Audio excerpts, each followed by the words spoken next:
আল্লাহর নবী একদিন একটা খেজুর গাছের নিচে বসে আছেন। এমন সময় কয়েকজন সাহাবাও বসে আছেন।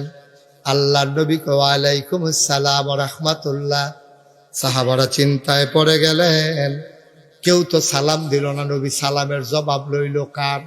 নবীজি আবার মুস্কি হাসি দিয়া কয়, যে বড়াইলাইসা আমারে সালাম দিছে।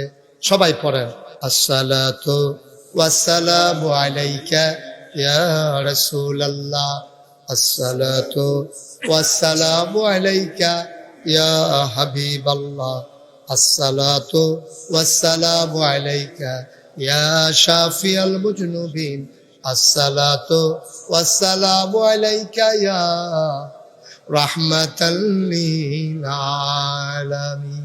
সুবহানাল্লাহ বলবেন না? এই ছেলে, এই বাবা, এদিকে সুন্দর করে এদিকে বসো। নবীজি কয় ওয়ালাইকুম আসসালাম। আবার নবী ডাক দেওয়া কয় সাহাবারা, এই মাত্র একটা মজার খবর আইছে। সাহাবারা কয় গুস্তাখি মাফ কর দিজিয়ে, বেয়াদবি মাফ করবেন গো নবী, মজার খবরটা কি আপনি কি বলবেন নাকি?